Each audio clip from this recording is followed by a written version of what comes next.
¿Qué tal, amigos? Ya estamos aquí una semana más, aquí titiriteando, cuento, leyendo y algo más. Y bueno, hoy estamos ya despidiendo el último programa de esta cuarta temporada y obviamente no podíamos cerrar con broche de oro y para eso tenemos aquí hoy al maestro Armando Trejo. Bienvenido. ¿Qué Gracias. tal, chicos? Muy buenas tardes. Pues miren, la prometida es deuda, como les hemos comentado.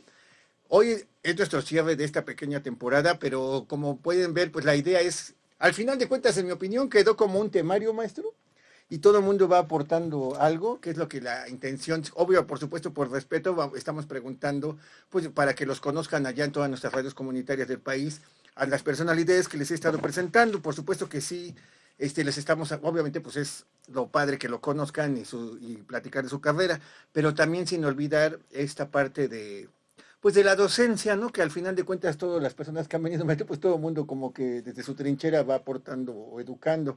Pero hablando de educación y de herencia de la narración oral, no podíamos cerrar este programa sin una de las personalidades más importantes. ¿Qué sería usted, maestro, el heredero?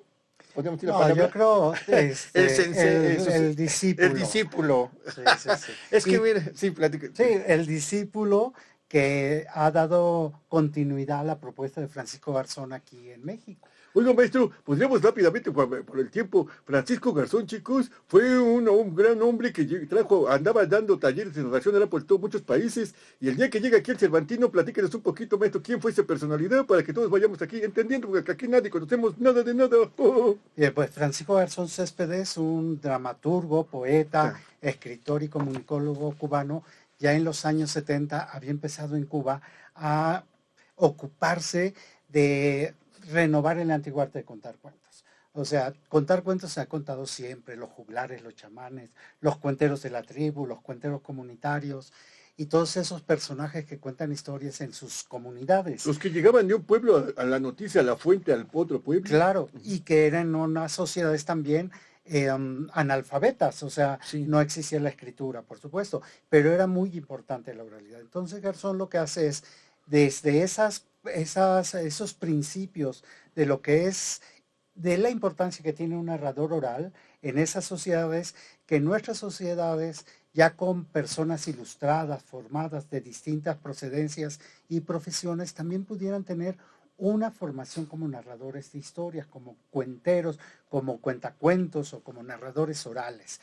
Llega a México en el año 83 al Cervantino, en el 85 empieza a dar talleres y ya había dado algunos otros talleres en América Latina y así es como funda un movimiento de narrador oral, de narración oral iberoamericano. En México empieza alrededor del año 85, ahí que ya estaba aquí Beatriz Falero o Germán Argueta, más o menos son de esa De esa generación. generación, Yo sí. llego en el año 88 y empiezo a trabajar con Garzón en su cátedra iberoamericana de narración ¿Y cómo llega oral. usted como un fan cuentero? ¿Venía de la No, Universidad de no, no, Puebla? no, ¿Cómo llega, no, no, maestro? no. Yo vengo de la ¿Cuál es su Sierra historia? Poblana, Ay, qué padre. Ujú. que de la Sierra ¡Ay, Norte qué del novedad! estado, Sierra Norte del estado de Sí, Puebla, de Zacatlán de las Manzanas. un Vine a pueblo mágico. estudiar, pueblo mágico, precioso, y yo vine a estudiar Ciencias de la Comunicación y Periodismo a la UNAM. En ese periodo de que hacía el examen y tenía el ingreso a la universidad, pues llegando de un pueblo pequeño a la gran ciudad, pues hacía talleres de grabado, de títeres, de escritura, de redacción, de muchas artes que se convocaban acá de las instituciones culturales Pero lo padre es y que a ahí, usted sí lo atrapaba esa sed de aprendizaje de por todo a usted, supuesto, porque sí claro, se necesita también querer aprender, ¿no? Es muy bueno, importante, esa maestro. curiosidad Y era un sobre joven todo, para esa época, era un joven, ¿no? pues Yo hace lo visual. 38 años, Era un ¿no? joven que aparte buscaba aprender, ajá, eso es Y yo importante. encuentro un taller que estaba impartiendo Francisco Jesús Céspedes. Entro Qué al taller padrísimo. Usted sin y saber es de dónde un venía ni quién taller, era. claro, yo ahí lo conocí, año Sí, 88, entro al taller y me maravilló esa capacidad que tiene la palabra y el cuento y el narrador ante una sociedad que había dejado de lado el arte de la comunicación, de la conversación y sobre todo de poder escuchar a alguien que nos contaba una historia. Claro, Garzón, y que es la escuela que yo doy continuidad, siempre se fundamentó mucho más en la ortodoxia, ¿no? Además de, Sí. como tú, que usas el Como títere ajá, o como un instrumento. personaje, pero eso ya es integración de las artes. Puedes ser narrador con otros Sí, oficios y porque otras yo vengo más de disciplinas, lo teatrero. porque vienes del teatro. Pero Garzón se ocupó primero como de fortalecer la figura de alguien que narraba un cuento, sin nada más que la palabra, la voz y la gestualidad. Y tener y lograr la fascinación que tienen los cuenteros comunitarios, los cuenteros campesinos, nuestros abuelos y luego los cuenteros de la tribu, que en esas sociedades primitivas pues eran muy respetados. O sea, después del guerrero, después del jefe de la tribu, el personaje más importante era el cuentero, porque mantenía historia oral, usos y costumbres, y fortalecía la identidad de los pueblos primitivos a La través leyenda. de lo que contaba, de la historia oral de esas sociedades. Qué bonito, maestro. Y entonces usted entra y empieza ya con Pues Garzón. yo Y se empiezo con imaginó que iba a Garzón. trascender. Yo creo que le vieron el talento, luego, Pues luego. mira, Le monitoreó yo, algo, maestro. deja Claro que sí. decirte, yo soy una persona muy tímida. Sí. Y yo, aunque estudié comunicación, nunca me hablaron en la universidad de cómo expresarte, cómo hablar, porque finalmente como periodista tú vas a hacer una entrevista. O sea, tu herramienta es lo oral, la palabra, la voz, Sí. cómo te miro y cómo me dirijo a ti o al entrevistado. Pero nunca se habló de eso. Cuando yo entro al taller descubro que no solo es un taller para aprender a contar cuentos, sino que es un taller esencialmente de oralidad para aprender a comunicarte mejor, no solo expresarte, porque expresa el teatro, la tele, la Ajá, radio, el la cuerpo. música, todo, pero El- comunicar y de verdad trascender con tu palabra, contando un cuento, porque la oralidad es desde la escénica artística, como los narradores profesionales que somos, tú también como narrador y titiritero y personaje, Teatrero, sí. otros narradores que contamos, pero no solo hay una narración oral artística, hay una narración oral, una oralidad docente, la de los profesores, una oralidad terapéutica, la que ejercen los médicos o los psicólogos o los neurólogos, una oralidad legal, la que se ejecuta en los juicios orales, una oralidad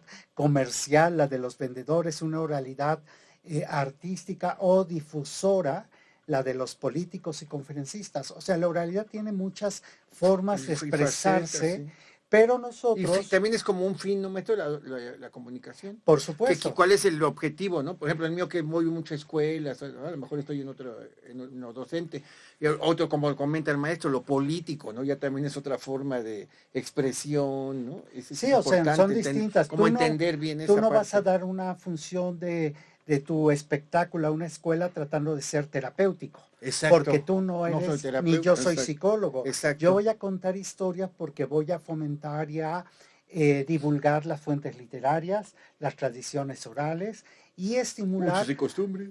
a que las personas que nos escuchen valoren que es muy importante saberse comunicar, saber escuchar y saber escucharse.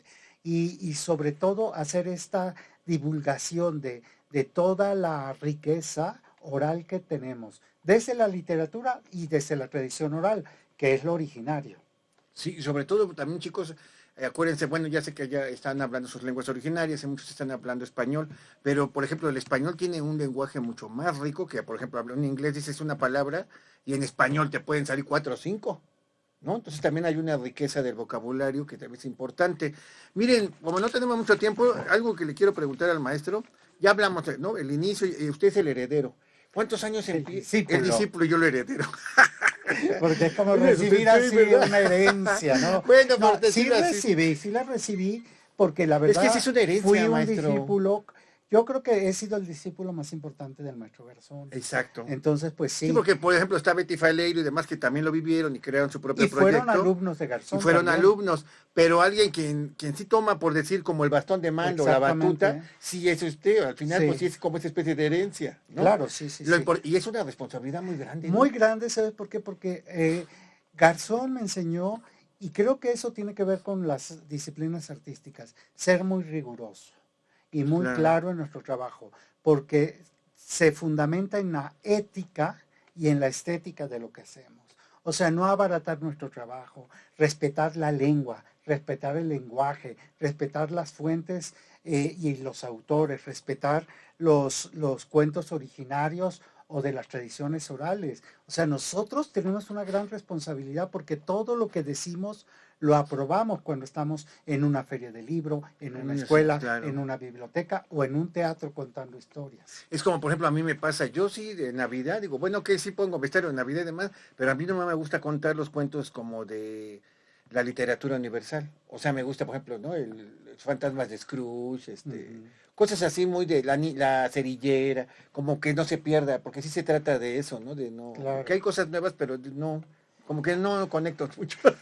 Pero miren, es que hay algo muy importante, chicos, porque vamos a avanzar un poco. De lo principal que se conoce, ahorita ya vamos a hablar de su carrera, pero miren, el maestro tiene un festival que se llama Fino y destacó mucho en la pandemia porque mucha gente no lo conocía, y de un festival de narración oral, pero la gente que andamos en esto sabemos que es de los primeros festivales grandes, internacionales de narración oral, incluso es de las, pues esta es tradición en Bellas Artes, ¿no?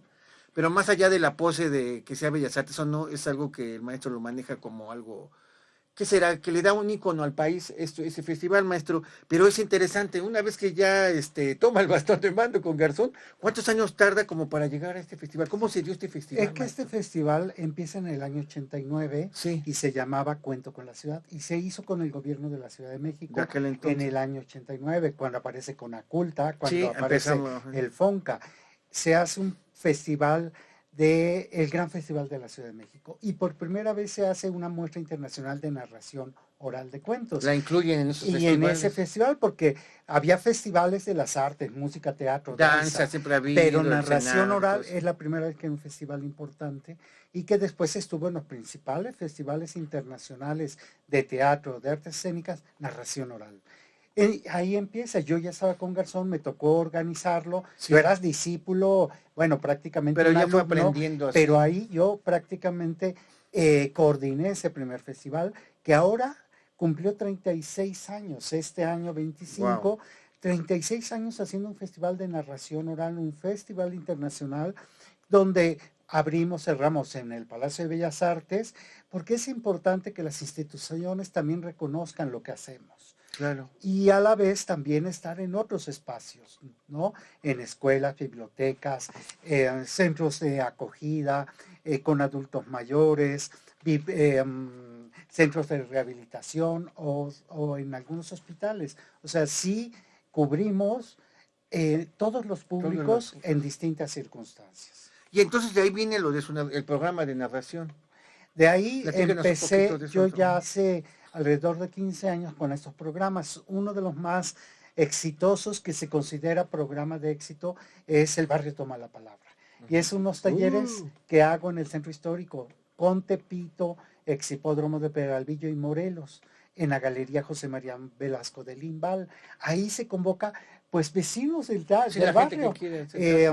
vendedores, comerciantes, amas de casa, jóvenes, y es un taller intergeneracional donde la gente aprende a contar y su historia y su memoria, porque yo creo que muy importante para la identidad de los barrios como de los pueblos es que tú sepas cómo se fundó, de dónde viene, desde cuándo. Ese es uno de los programas, entre otros que también desarrollo. Sí, porque, por ejemplo, para que quede más claro, así como ustedes en su comunidad pudieran narrar algo, hagan de cuenta aquí en Exhipódromo hay unas flautas muy famosas que les dicen las mugrosas, ¿no? Y entonces una vez me tocó, alguien hizo una narrativa sobre el negocio ese de las mugrosas que les llaman, y son unas flautas muy sabrosas que gente de todos lados acude, como está muy céntrico, y ese tipo de narrativas se pueden hasta empezar a crear por las Claro. cosas famosas de los barrios, ¿no? Por Por llamarlo supuesto, así. es volver a la gente una suerte de cronistas Claro, contemporáneos, según con las cosas de su barrio. Esa es la claro, intención. con lo antiguo, con lo remoto y también con lo presente. Y bueno, obviamente, como pueden ver, el maestro abarca muchas cosas y no puede dejar atrás por ningún motivo a nuestros adultos mayores. Oh, muchas gracias por pensar en los adultos mayores. Platícanos un poquito de su proyecto con los adultos mayores, maestro. Pues este espacio también de la voz de la memoria es con adultos mayores y también es una parte de hacer el ejercicio de la memoria, no solo de la memoria cognitiva, de hacer el ejercicio de, Exacto. de no perder la memoria, sino de recuperar vivencias a través de la anécdota anécdota, acercar a algunos adultos que son analfabetos o analfabetas al fomento a la lectura, acercarlos a los libros y sobre todo que recuperen un espacio muy importante que es en el entorno familiar, social y comunitario. El adulto es un sabio que Claro. ha acumulado experiencia, vivencia y que se discrimina mucho. Entonces, el que el adulto recupere la voz, pues es muy importante porque la tiene que recuperar en espacios tan íntimos como la familia, porque ahora ya los jóvenes, las nuevas generaciones están con el dispositivo, aunque vayan a visitar a la abuela. Entonces la abuela ya no sabe cómo conectar con ellos. Y Ajá. cuando sabe contar y convencer, va a lograr que dejen un poco el dispositivo y puedan acercarse a los adultos mayores y los adultos mayores a las nuevas generaciones. No, y es que, miren, nuevas generaciones no se ofendan, pero comprendan que el vocabulario cada vez está más limitado. Las letras de las canciones hoy por hoy cada vez está el vocabulario mal expresado, mal, muy grosero, y esas cosas, aunque parezcan normales y que se rían ay, de los viejitos, no es verdad, porque estamos perdiendo mucho vocabulario. ¿Cómo ve usted esa parte de esta generación, maestro? Muchísimo. No Pues esa es solo una hemos importancia. perdido la capacidad de sentarnos a escuchar y conversar, porque ya todo el mundo está en el dispositivo. Pero además también se ha involucionado en el vocabulario, en las palabras, porque la gente ya no pone te amo, manda un corazoncito. Ya no pone Los abrazo, iconos, pone Ajá, o un nada más osito, esto, un ¿no? abrazo, ajá. Todos son, Bendiciones, una manita. claro, y son graciosos Puede y ser, sirven, pero es no como vivir en podemos, en la época, vivo en esta época y me adapto, claro, pero no me ato.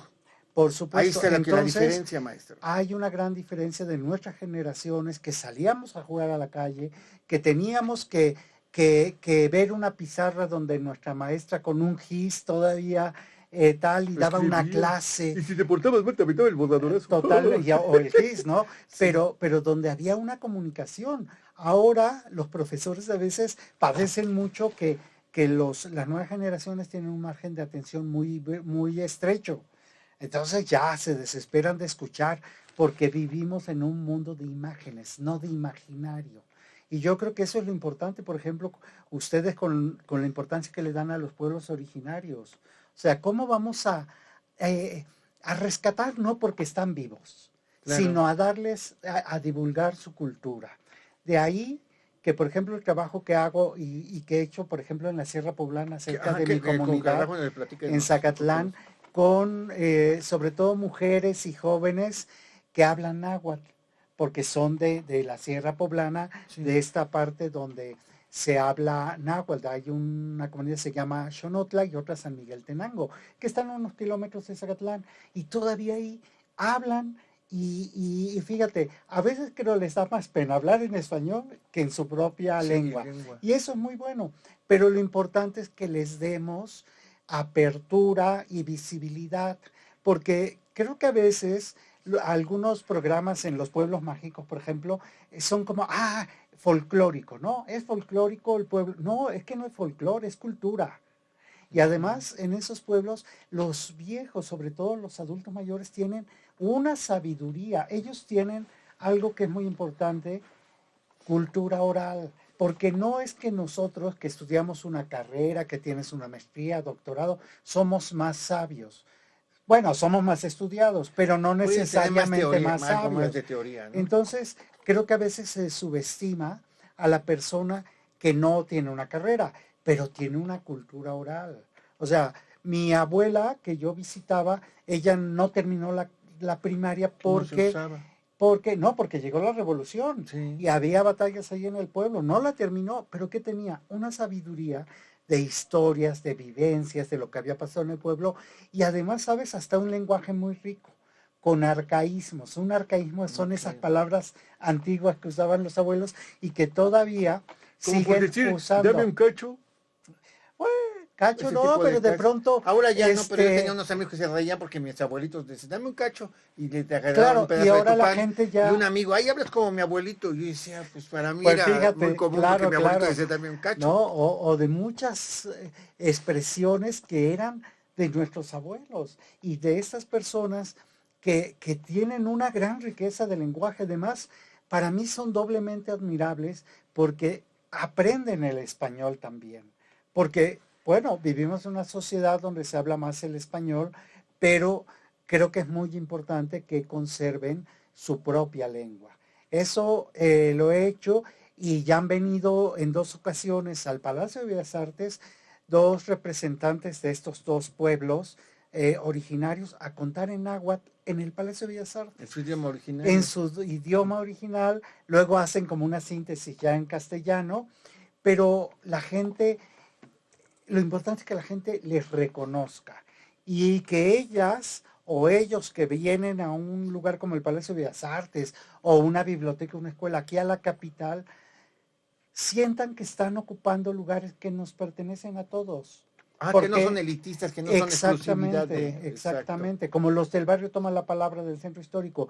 Había vecinos de Tepito que son vecinos del centro histórico y nunca habían entrado a Bellas Artes porque creen que viviendo es un lugar a unas cuadras, o sea, una colonia. Que no les pertenece, que es elitista o que no les...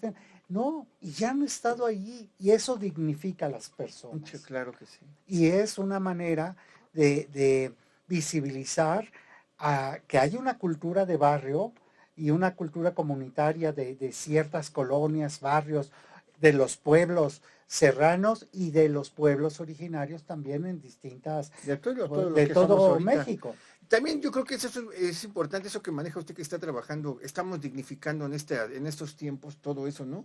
Porque antes era como elitismo y eso que... Sí, la cultura era una tontería. se sentía... Cuando ahora al final es como decir, a ver, sí acepto por decir, ¿no? La música y, ¿no? Cuando en los 80s el rap de los barrios neoyorquinos, de Los Ángeles, y eso sí era padre. Pero lo del barrio de aquí era elitista, era el clasismo, era una tontería también. Sí, totalmente. Se subestima mucho lo popular. Exacto. Pero hay una cultura popular y que sea popular no quiere decir que sea menor. A mí me tocó que dice, no me toca mucho, pero hace como 3 años me metí, como que voy cambiando cada año. Este año a las raíces, el otro me voy a meter a Pilares. Entonces de Pilares, en un proyecto, no sé cómo le llamen, unos jóvenes se dedican a entrar como a las vecindades. Y esas como que se cayeron de las de remodelación del 85. Sí. Y ellos, su trabajo es, ellos iban cada 8 días a crear una actividad de la Secretaría de Cultura con las personas de ahí. Y ya el día del niño, de Navidad, algo, piden un show y entonces es cuando me llevaron a mí. Y allá conocí como que entrar el show ahí en la fuente de la vecindad. Y fue, sí entiendo más o menos lo que dice. Y sí es cuando empecé ahí, hasta que lo vives, entiende uno. Qué padre estar rescatando y esa es la intención de los barrios. Y además... Y de entender, porque luego cuesta trabajo entenderlo, ¿no? Como cuando te decía, no lo has vivido un poco. Yo he dado más de 1,500 talleres en 9 países con las instituciones académicas y culturales más importantes de Iberoamérica. Y eso es importante porque colocamos a la narración oral en los lugares donde se pueda visibilizar, porque luego hay gente que dice, ay, cuenta cuentos, y creen que es un arte menor, o que tú eres un artista menor, porque está la ópera, el teatro, la música. No lo ubican como un arte más. No, exacto. Entonces el que estemos ahí es importante. Pero yo he dado cursos en el pleno Tepito, ¿no? En una plaza donde están las pinturas de este espacio que se llama, les dicen la fortaleza. Sí. Imagínate, para entrar ahí. La de Tepito, la fortaleza. Ajá, sí, donde están las pinturas de Manrique. Entonces, ahí bajaron las mujeres del barrio con sus hijas ya universitarias, que eran comerciantes, a tomar un taller en plena plaza. Claro, se dan las condiciones de que, sí, se prepara todo, pero no es que solo del curso en la UNAM o en el Instituto Mora o en distintos etiquetado espacios. Ahí como soy el de Garzón, nada más lo de alto nivel. No, para nada. No, qué padre que se está... Miren, y desde hace muchos años, porque no creas que es de ahorita. Pues hay que... No, Garzón siempre tuvo esa apertura. Yo ya, cuando me independizo de la cátedra de Garzón hace 18 años, yo sigo mi camino con su teoría y su propuesta porque creo que es fundamental es grande, que sea clara y que sea seria. Pero tuve la oportunidad de diversificar los espacios y los lugares porque ya Garzón había hecho una etapa. Entonces a mí me corresponde otra que ya pude yo realizar. Porque a veces, por ejemplo, a lo mejor usted me puede contestar esa duda, porque no muchos. Pero, por ejemplo, aquí en México, cuando yo era niño, a nosotros nos tocó la etapa del tío Patotas. Ujú. Él era lo que había en México, ¿no? ¿Él de dónde era? ¿Él sí era mexicano? ¿O Bueno, cómo sí, es su el tío historia de él? Patotas, Porque es lo que a mí él me tocó. llega, Ajá. sus padres eran exiliados españoles y Sí. llegan a Venezuela. Luego de Venezuela vienen a México. Yo creo que el tío Patotas llega a México como niño y Sí, luego aquí se desarrolla como escritor y fue muy, muy famoso como sí. escritor y contaba los cuentos de los que escribía. O sea, sí era un narrador de historias, pero de sus propias historias. Otro personaje importante en la narración oral en México, ¿sabes quién fue? María Eugenia Llamas La La Tucita, Tucita, la de que hace las el primer festival películas. de narración en México. No, O ese los- lo hacemos nosotros. Ah, ok. Con la Tucita lo ¿Ese lo hizo en hicimos Monterrey? el segundo en Monterrey. Ah, entonces yo pensé que había hecho el primero. No, el primero lo hizo, mira, acá Entonces el primero fue el de Garzón el de y el Garzón. que fue en Monterrey, el primero de Monterrey, por decirlo así, fue el de La Tucita, de No, Pedro Infante, ¿no? siempre fue Garzón el director. Y la Ah, Tucita era codirectora, porque Garzón fue a dar un taller a Monterrey y y ella se conoce a la enamoró. Tucita. Y la Tucita se enamoró, dijo, yo soy actriz, yo desde niña salgo en las películas de Pedro Sí. Infante, pero ahora estoy aprendiendo a ser narradora oral. Y ella fue la que hizo el primer espectáculo unipersonal de narración oral y que Garzón se lo dirigió y que lo presentaba Heraclio Cepeda. Wow. Entonces, imagínate, una personalidad como la Tucita fue importante porque era muy conocida, Ajá. pero fue de las Le dio el personas estatus masivo, por decirlo exactamente. así. Y de ahí la Tucita se integra con nosotros, hicimos las primeras giras a España, porque Garzón es Padrísimo. el que lleva la narración oral contemporánea a España. En España había cuentacuentos también de bibliotecas y escritores, pero no había un movimiento de narradores orales como lo hay. Y yo fui con él en el año 89. Iba La Tucita, iba Eber Rosell, ya fue Marcela Romero, ya fue también Beatriz Falero, Ujú. entre otros, Gerardo Méndez, Ujú. La Tucita. Ya empezamos a hacer las primeras giras en España.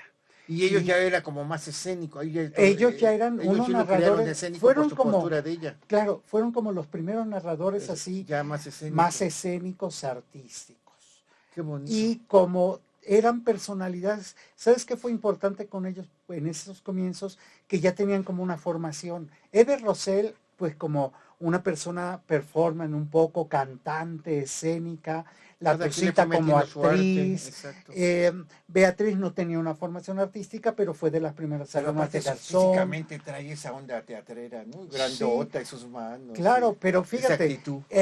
sí, grandilocuente, de ser una persona expresiva. Entonces eso ayudó. Margarita Hoyer también, otra narradora que ahora tiene 91 años y todavía cuenta, Yo pero te fue de las recuerdo, maestro, primeras una que era narradoras. actriz morenita en el juglar, no me acuerdo, ya fue mi maestra y no me acuerdo de su nombre. ¿Quién sería? Y también, también le tocó a esta María Rosa Durán, y tampoco se acuerda el nombre.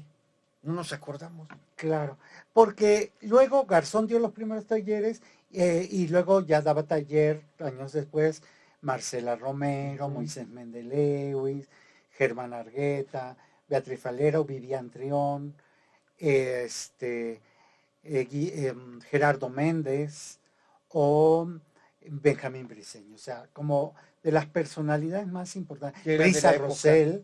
Brisa Rosell, Marilu Carrasco, Giovanna Cavazola, que fueron como una generación con una formación muy sólida y que han seguido todavía Pues que podemos muchos de decir que ellos, abrieron las puertas, ¿no? por supuesto, Por sí, o porque yo sea, creo, por eso es importante y yo por eso me gusta hablar de esto, porque sí creo también, maestro, porque que las aquí todo nuevas es nuevo para esta radio. generaciones, tienen que saber que hay antecedentes, porque también hasta lo que hacemos nosotros no tiene que ver porque Garzón empezó en el 70, tiene que ver porque antes había los chamanes, los juglares, los fabuladores y los cuenteros de la tribu, los cuenteros y los cuenteros comunitarios, o sea, ellos son la raíz, Los nosotros abuelos, solo somos como un eslabón para la narración oral y artística, para lo continuar. que se hace ahora, pero necesariamente tenemos que saber que hay un origen.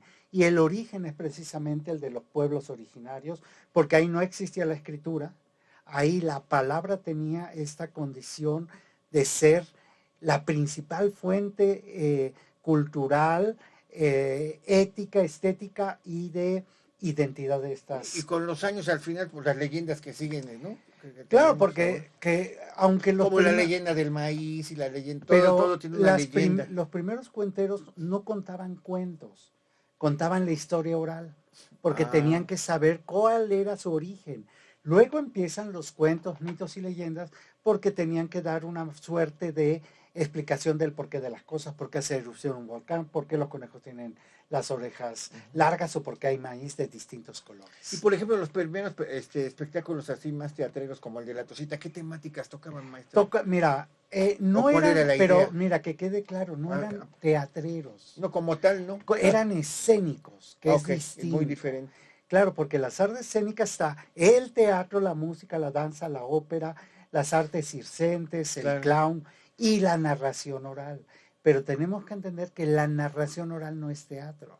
La narración oral puede ser escénica y artística. Entonces, eso fue lo que hizo La Tucita como primer espectáculo y luego así los demás narradores. ¿Algo así podría ser ahorita Blanca Luz Martínez?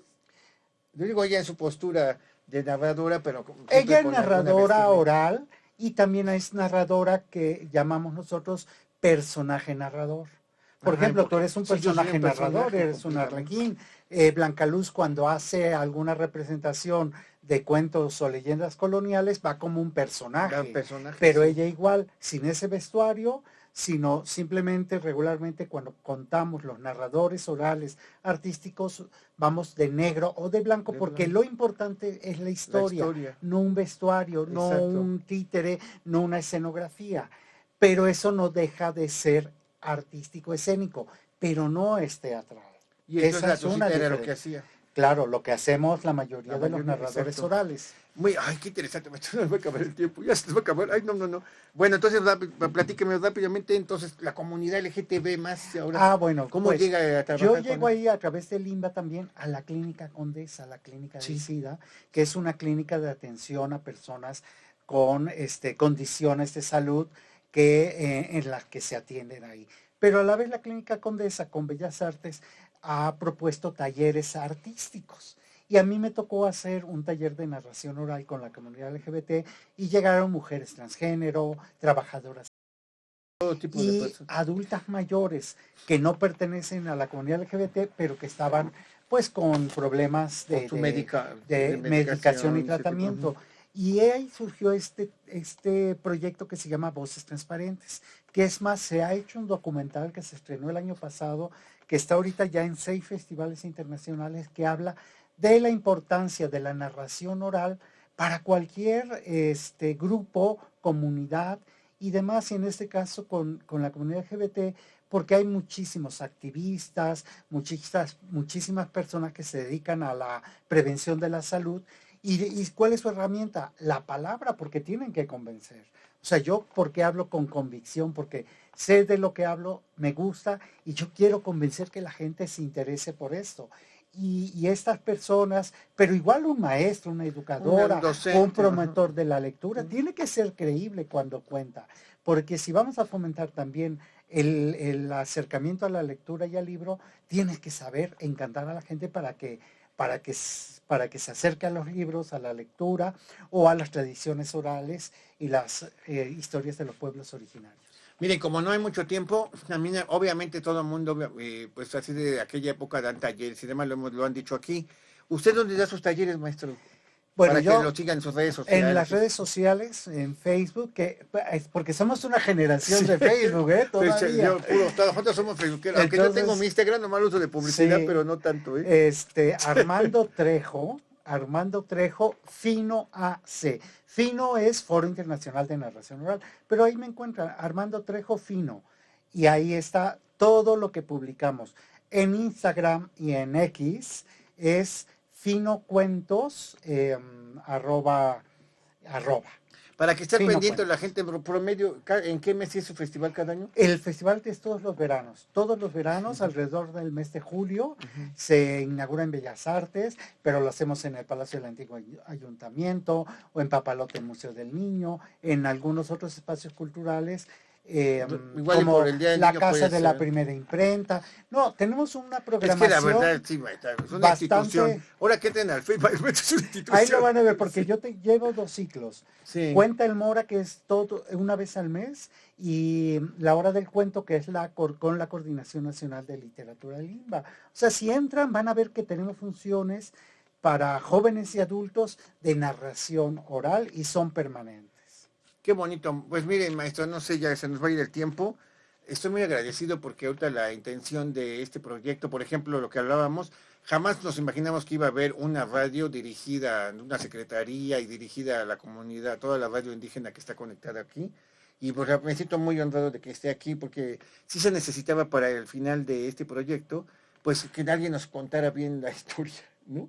Y que nos dé una orientación al final. Por eso es que yo les he dicho que toda la gente que ha venido así, pues prácticamente es un temario, no sé, o sea, es como para irlos conociendo, para irlos presentando, y ya la gente que de veras le gusta y quiere conseguir, pues vayan siguiendo sus redes sociales y poco a poco vamos aprendiendo, porque pues ahora sí que cuando uno no está en este mundo, pues obviamente apenas es un tema nuevo, pero o sea, las personas que están interesadas, como ven, todos los que hemos tenido, el tiempo se nos va así porque tienen mucho que decir, mucho que aportar, y al final pues quedó como un temario, porque todos ustedes, ya se nos fue el tiempo, pero dio toda la información y esta historia. Muchísimas gracias. Algo como lo que quiera cerrar, maestro. Pues sobre todo atendiendo al perfil de esta emisora, es que de verdad no subestimemos a los pueblos originarios, las lenguas originarias, toda su poética, sus historias, sus leyendas y todo lo que nos aportan, porque eso es lo que nos da identidad también como país.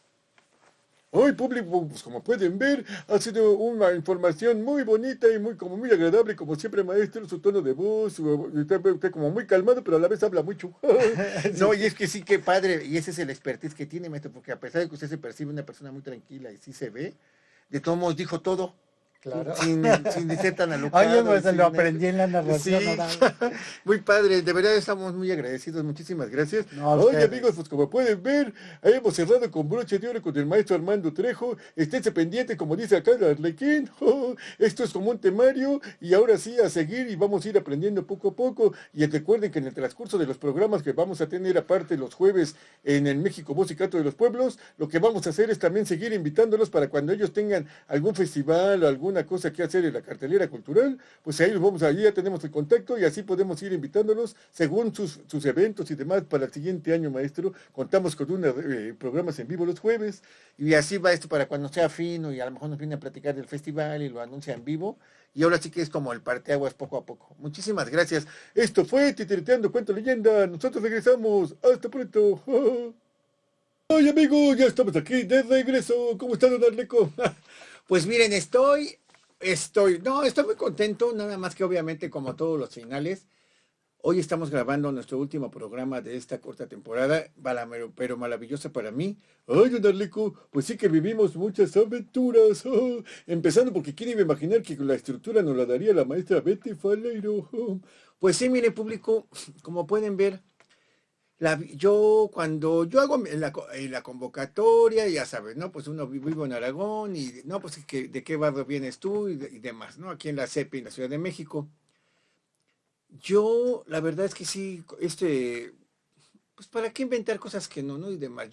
Ya estaba yo como cuentacuentos y mi historia en las ferias del libro, a lo mejor mucha gente ahora me ubica mucho más como algo muy lúdico para escuelas y colegios, pero en realidad es que cuando yo era cuentacuentos y trabajaba en un banco normal, nunca me imaginé, no tenía el tiempo ni para ir tanto a escuelas, o sea, honestamente, ¿no? Hasta cambiaba mi turno de horario, ¿no? Pero un día me tocan unos jovencitos que eran del pueblo de San Juan de Aragón, donde una vez llego para el evento y veo ahí raro, que había habido como una fiesta y era el carnaval del pueblo de San Juan de Aragón y demás. Estos jóvenes lo que yo entiendo es que ellos habían trabajado con una persona que se dedicaba a hacer ferias de libro en colegios. Y entonces después ellos se independizan ahí y empiezan con las escuelas de ahí de todo lo que era el pueblo de San Juan de Aragón. Y ellos mismos compraban sus libros, ellos crearon sus stands y se lanzaban a las escuelas, pero decían, bueno, pues voy a llevar ¿qué llevo como una especie de evento para que quede con mi feria de libro? Y como yo publicaba ya mis ferias de libro de lo que antes se manejaba como, bueno, éramos conocidos como Conaculta Niños en Fomento Cultural Infantil, pues me escogen a mí, ¿no? Y entonces, pues aparte me quedaba por el rumbo. Y así es como nosotros iniciamos las ferias del libro en las escuelas, empezando por el pueblo de San Juan de Aragón. Nunca me imaginé que todo eso me iba a foguear. Ay, no es cierto, permítame que interrumpa, pero mire, acá don Arleco, les digo la verdad, empezó a aprender más porque hubo maestras que aparte de los niños decían, oiga, no nos vamos a tener, hagan de cuenta, antes no había como ahora que se juntan cada fin de mes y tenían otra dinámica, pero cuando sí tenían ese tipo de encuentros o de cosas, lo empezaron a contratar algunas maestras ahí en las escuelas del pueblo de San Juan de Aragón, donde querían como un taller de cuentacuentos para puros maestros, ¿sí o no? Ah, sí es cierto, eso también empezó como a trascender. En alguna ocasión hasta me contrataron como para puros maestros de secundaria. Y obviamente pues así se vio presionado a empezar a querer hacer hasta como una especie de talleres, pero a lo que hacía era dirigido para ellos, ¿no? No, miren, yo lo que hacía es, bueno, ellos son docentes de secundaria, yo lo que hacía era darles como cómo contar un cuento, pero con diferentes versiones o estilos de cuento, con imágenes, otra forma, nada más como si fueran mimos, y otra, así, era como ejercicios, como una especie de taller lo que yo trataba de hacerlo. Y así fue como empezamos a trascender, don Arleco. ¿Y qué fue lo que pasó entonces? Pues después cuando empieza esto de las ferias del libro en el pueblo de San Juan de Aragón, también surge con una escuela, le digo, oiga maestra, a mí me gustaría, si quiere que lo hagamos también de manera oficial por parte de la Secretaría de Cultura, tiene que mandar una carta firmada por su director o subdirector a nombre de tal persona a la que me dieron los datos, y le mandan talleristas. Y entonces a lo mejor todo el mundo conoce por ahí por Aragón, que es muy famoso el Deportivo Oceanía. Enfrente hay una primaria muy grande. En esa primaria ahí en San Juan de Aragón fue la primera vez que me toca como que ser el intermediario, ¿no? Entre lo que era Conaculta Niños, con la Secretaría de Cultura y la directora que ya me había dejado entrar 2 o 3 veces a ferias de libro, y entonces me da la confianza de poderle ofrecer que si quería algo como oficial desde la postura del gobierno. Me dan en el gobierno a nombre de quién debe ir dirigida la carta de MAT, y total que el evento fue increíble porque pues obviamente a mí me tocó ir como el cuentacuentos, ¿no? Pues era mi evento, ahí en el pueblo, entre las escuelas del pueblo de San Juan de Aragón, y, y entonces mandaron a 4 talleristas, o a 6, creo que eran 4, para que ellas hicieran los talleres y las maestras acomodaron mesas y demás para los talleres y yo era el cuentacuentos. Algo histórico ahí es que entre esas talleristas Fue Maritoni Córdoba. ¿Quién fue Maritoni Córdoba? Déjenme les cuento. Ellas empezaron, antes de que crearan Conaculta, como ahorita dijo el maestro, ellas empezaron con Fomento Cultural Infantil, que era María Concepción Cuevas, o sea, mejor conocida ahora como Connie Cuevas, Edu Viges, que no recordamos su apellido, y Maritoni Córdoba, que era la narradora oral. Ella primero hacía el gobierno empezó a mandar una narradora oral, que era Maritoni Córdoba, y luego el show lo hacía Toño Larlequín, ¿verdad, maestro? así es.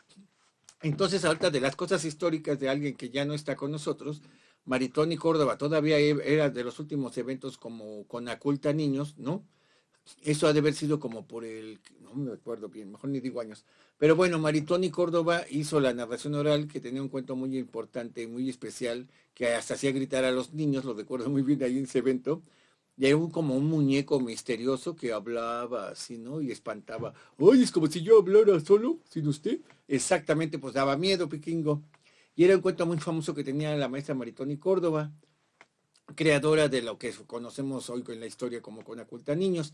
Y ella obviamente estaba incluida ahí, también era pues había vuelto todo, ¿no? Era narradora, en la feria del Palacio de Minería era famosa por muchos escritores porque llevaba cuentos como me tocó, la vez que nos tocó a nosotros la Feria del Libro de la Rosa en la UNAM, también ella llevó ahí un espectáculo y otros compañeros para adultos pues era la UNAM, llevaron como narración oral, que actualmente lo manejan el maestro Germán y Blanca Luz, han estado haciendo algunos espectáculos así, Germán Argueta y Blanca Luz tienen ahorita como un espectáculo de ese tipo de narración, pero a mí me tocó conocerlo con Maritoni Córdoba, no me acuerdo de otra maestra, pero la verdad es que a lo que estamos hablando de los primeros eventos que tuvimos en el pueblo de San Juan de Aragón, y pues tuve el honor de llevar a Maritoni Córdoba entre esas talleristas y que narrara ahí. Eso es lo que puedo contarles de mi historia.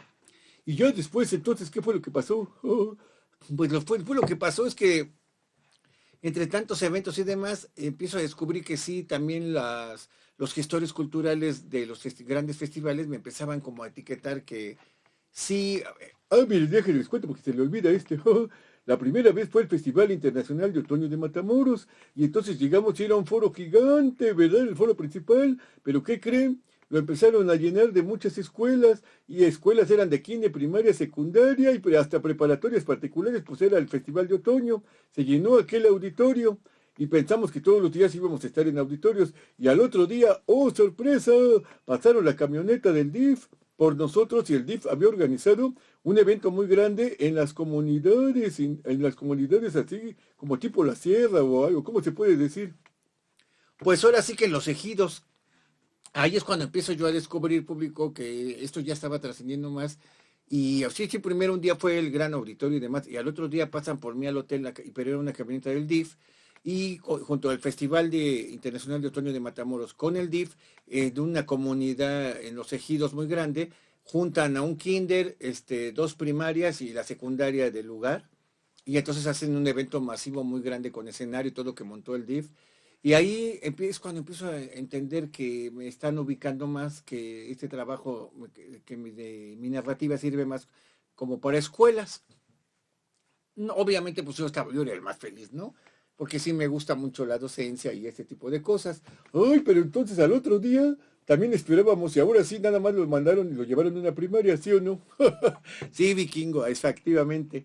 Y ahí es cuando ya acepto este público que sí, pues que sí me puede interesar un foro, pero también soy muy feliz en una primaria. Y así empieza esta aventura, mi aventura.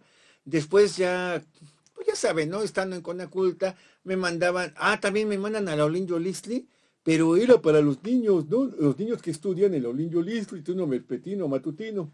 exactamente, me mandan a Olinjo Listli, pero no con el público normal que entra a la sala Olinjo Listli, sino era para que yo hiciera, hagan de cuenta, la primera vez fue para el Día de Muertos del evento de todos los estudiantes, que son muchos, hay turno matutino y vespertino, De niños que estudian en Olinjo Listri. Y también luego después lo mandaron para el show de Navidad, oiga, ¿no se acuerda? sí, entonces me empiezan a pasar ese tipo de fenómenos. Y con la culta niños, después me manda, trascendiendo con todo esto, me mandan con derechos humanos de la Ciudad de México. Ahí es cuando empiezo a entender y a aprender muchísimo. Primero, pues entro a los talleres, me empiezan a capacitar, me empiezan a llevar a muchos barrios importantes y estratégicos que ellos tenían, derechos humanos de la CDMX, y ellos me empiezan a como a llevar a, incluso con gente de en situación de calle o barrios donde hay algunas ciertas problemáticas. Y empiezo como, eso al final, miren, eso a uno lo va formando y te va creando como, te abre la mente a adaptarte. Acuérdense que es muy importante, chicos, siempre adaptarnos a los cambios. Los cambios los vamos a tener siempre, como pueden ver ahorita y todas las generaciones, el mundo cambia y si estás todo el tiempo etiquetando, ay, es que antes era así, ay, es que antes, el antes ya se fue. Entonces hay que buscar cómo me adapto a lo que yo soy, a lo que yo quiero, en este caso, ¿no? A lo que me dedico, cómo me adapto a esos tiempos. ¿No? Me guste o no la música de los jóvenes de ahora, me guste o no su idiosincrasia, ¿no? No tiene nada que ver. Es una forma de, ¿no? De lo contemporáneo y tú trabajas en esto y has trabajado antes y ahora por tu edad o lo que sea, tú tienes que seguir adaptándote y creando a los nuevos públicos. Y obviamente sin perder tu esencia, sin perder tu mensaje, ¿no? Y esa es la intención de nosotros. Bueno, al menos ya mi postura sí es como querer aprender, siempre he sido así, y entonces a lo mejor es lo que yo trato en el fomento a la lectura desde mi postura, es como más el por qué es importante aprender, ¿no? Y aclarar Que la sabiduría, aclárelo bien, que la gente que va aprendiendo poco a poco, la sabiduría no debe ser para humillar a los demás o para los que no saben y menospreciarlos. La sabiduría debe de ser para que sea mejor calidad de vida y si tienes algo, pues que también que lo aportes, ¿verdad? Y crear, hacer comunidad, que es lo que uno se dedica. exactamente, porque no por estar ahorita en la CEPI ya te vas a etiquetar o por quedar bien, hay que hacer comunidad, no. Yo siempre he hecho comunidad desde que yo era un niño, contaba sin saber nada de narración oral ni nada, con dos títeres yo y un teatrino que tenía ahí de una avalancha con llantitas, pues yo ya hacía mis títeres desde niño, o sea, eso es algo que yo creo que sí ya trae uno, ¿no? Desde su infancia, de hacer como, ¿no? Con teatro de títeres y demás. Por eso es que a mí sí me gusta estar en personaje cuando trabajo de esto y con títeres y demás, porque esa es mi esencia. Yo desde niño hago títeres, ¿no? Y sí me ha tocado algunos eventos serios donde tengo que hacer nada más como narrador oral. Y sí me gusta, nada más que a mí, pues obviamente me gana lo teatrero, porque esa es una esencia que uno trae desde niño. Y la verdad es que para mí es muy gratificante siempre poder, el cierre, ¿no? El cierre de poder mandar algún mensaje, de poder ayudar a alguien, de poder orientar a alguien de una forma sencilla, sin etiquetas, sin nada, nada más simplemente hablar un tema y hacer un cierre donde la persona reflexione, ¿no? Y si le puedes dejar algo, qué bien. Eso ha sido siempre mi camino, me gusta mucho y, ay, oiga, pues cuente algunas cosas. Bueno, de las cosas que también me han tocado en trascendencia, para mí sí fue muy bonito y un poco de miedo cuando fui a Nuevo Laredo, al Festival de Nuevo Laredo. Fue algo muy bonito, pero pues sí me dio miedo entrar a los ejidos y para entrar ver todo lo que pasó, ¿no? De como las paredes y todo eso. Ay, pues parecía pueblo fantasma, oiga, que nos dio hasta miedo. Ahora sí de la guerra que habían inventado. Exactamente, entonces entrar ahí pero ver ahí tantos niños tan contentos y esperándote y que casi nunca llegan a esos lugares, un festival, pues sí fue algo muy, muy que marcó mi vida en un antes y un después. Pues ese fue como la primera vez que lo viví. Entonces, después en un festival que se llama Festival Internacional en la Senda del Seno Mexicano, sí me llevaron ya con toda intención de Tamaulipas a muchos pueblos muy bonitos así en la sierra. Pero pues como ya había vivido lo de Nuevo Laredo ahí. No, lo de la sierra, pues no había nada de eso, fue algo bellísimo, ¿no? Estar viendo la naturaleza, llegar a las comunidades y trabajar. Como son comunidades pequeñas, pues juntan a la primaria, el kit de primaria y secundaria, y, ¿no? y las autoridades del lugar, y fue algo muy bonito que viví. Y bueno, no sé qué tanto, cómo contarles todas las experiencias que uno puede llevar en este mundo. Al final, público, no les quiero mentir, a lo mejor mucha gente de aquí no me conoce y otros sí me conocen porque estuve en una radio comunitaria en Ciudad Neza.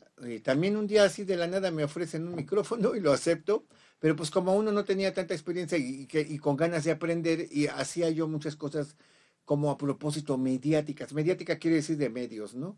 Y entonces yo haciendo ejercicios, y era la pandemia, hacía locura y media, pero que parecía una locura y media, pero al final, sí, la gente que me asesoraba para hacerlos, pues sí teníamos como un fin y la intención era aprender.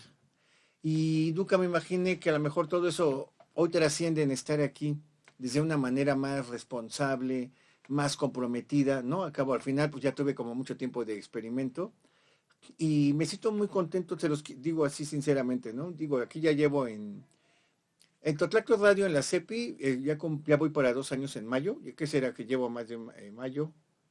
Como llevo poquito más de un año y medio en Totlacto Radio colaborando, pero ahorita que no, que me quedé en esa convocatoria y estos 16 programas, chicos, ¿qué les puedo decir?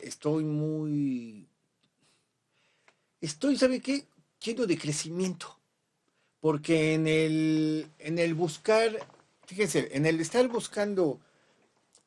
Ya tengo el programa, a ver, me quedé en la convocatoria, tengo que entrevistar a narradores orales, pero miren, hay como por hacer 10 temporadas de esto, o más, de tantísima gente que se dedica a esto. Somos tantos millones que obviamente todo el mundo tiene trabajo y todo el mundo anda aquí en proyectos y demás, bibliotecas, presentaciones de libros, tantas cosas, ¿no? Que hay mucho trabajo, escuelas y demás, universidades y demás.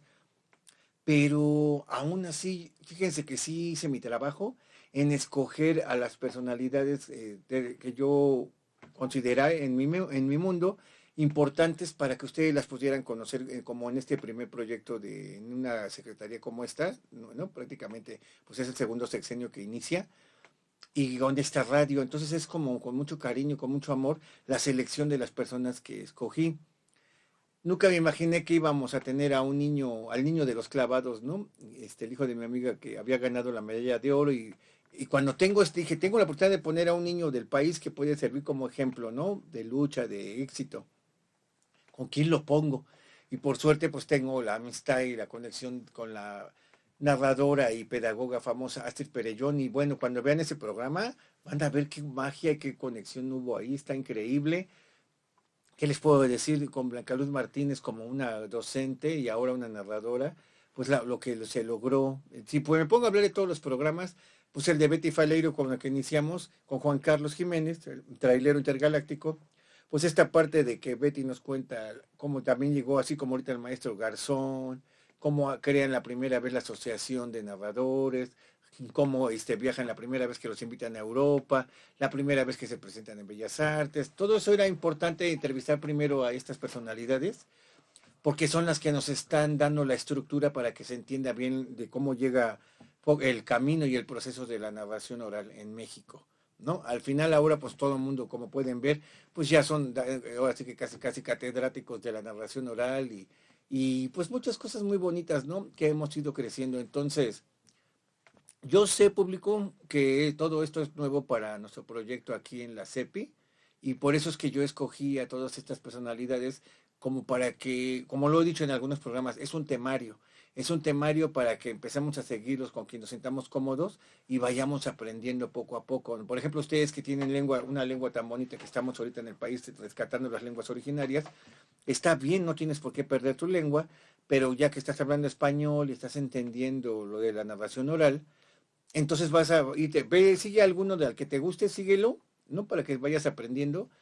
Y entonces desde tu postura, ese sería mi mayor éxito y logro va a ser que tú, en tu lengua originaria, un día empieces en tu comunidad a contar cuentos y leyendas de ustedes de tradición en tu lengua originaria, para que eso sea una herencia que no se pierda, ¿no?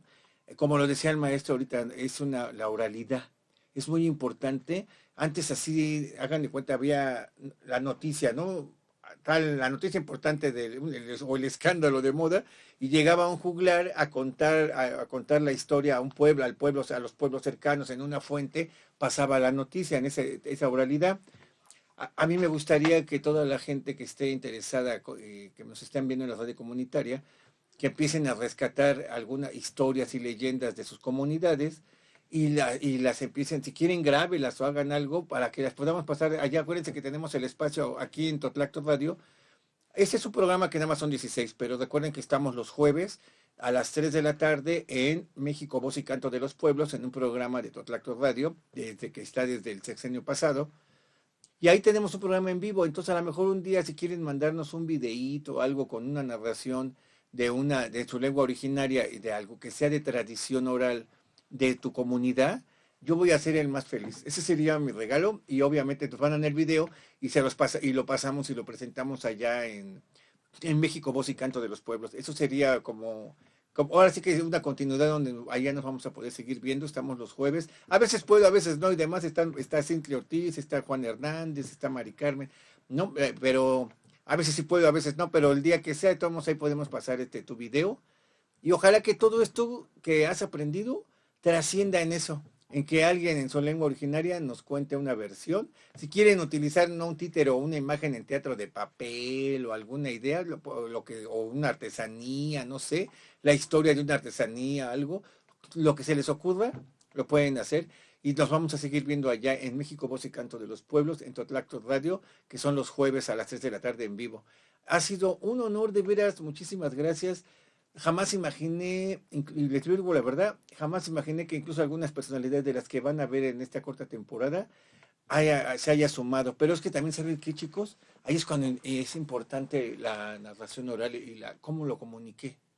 Porque son personas que están muy ocupadas, que yo por el tiempo de ellos y por el mío ni nos vemos. A veces en la Feria del Zócalo ves a la persona que le tocó otro día, o a veces coinciden, se saluda a uno rápido y sigue tu camino, todo el mundo está ocupado.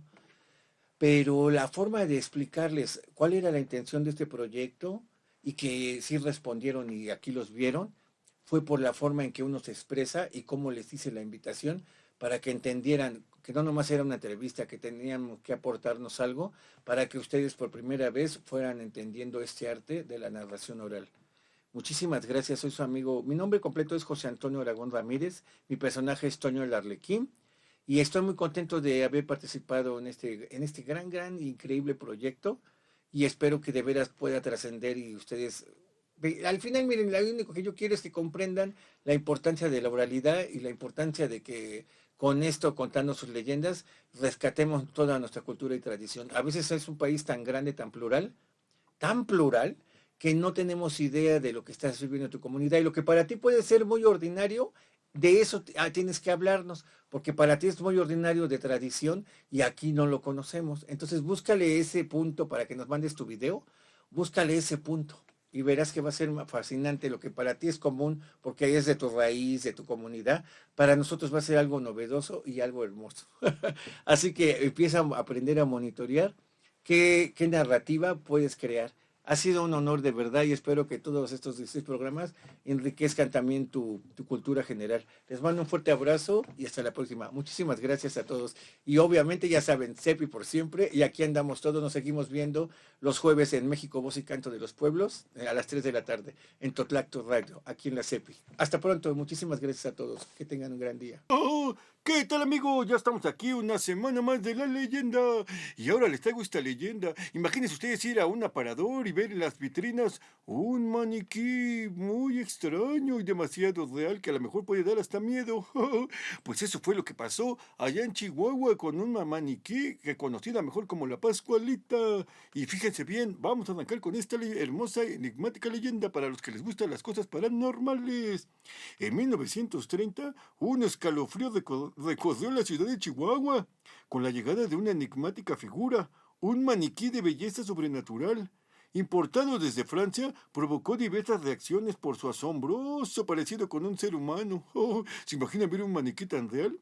Los rumores pronto comenzaron a circular. Decían que este maniquí había sido creado a imagen y semejanza de Pascualita Esparza Perales de Pérez, la dueña de la popular, quien habría encargado esta peculiar creación. ¡Ay! Así me voy a hacer yo uno para mi hijo.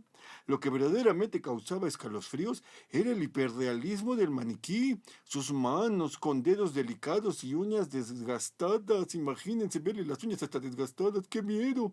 Parecían las de una persona de carne y hueso. Sus rasgos faciales eran tan vívidos que resultaba difícil creer que no se trataba de un ser humano. Imagínense qué miedo ver un maniquí así, hijo. Pero ahí no para la cosa. Vamos un poco más atrás. Se dice que Pascualita era en realidad la hija de Esparza Perales de Pérez, dueña de la tienda, una joven prometedora a punto de casarse con su prometido. Sin embargo, el destino le jugó una cruel broma cuando un alacrán acabó con su vida en el día de su boda. ¡Ay, pobrecita! Incapaz de aceptar la pérdida de su hija, su madre tomó una decisión que la marcaría para siempre: embalsamarla y exhibirla como una novia eterna en la vitrina de su tienda. ¡Ay, qué miedo! Ante la pérdida, la señora Esparza no pudo resignarse a la idea de despedirse de su hija. Consumida por el dolor, se cree que tomó la desgarradora decisión de embalsamarla, convirtiéndola en una presencia eterna en su vida. Así, hasta el día de su muerte en 1967, la señora Esparza pudo contemplar el rostro sereno de su hija, aunque fuera en un estado macabro. Oh, imagínense ver un maniquí así. ¡Ay, yo capaz que me salgo hecho a correr! Oh, cuídense mucho y esta fue la leyenda de la semana. ¡Hasta la próxima! Oh.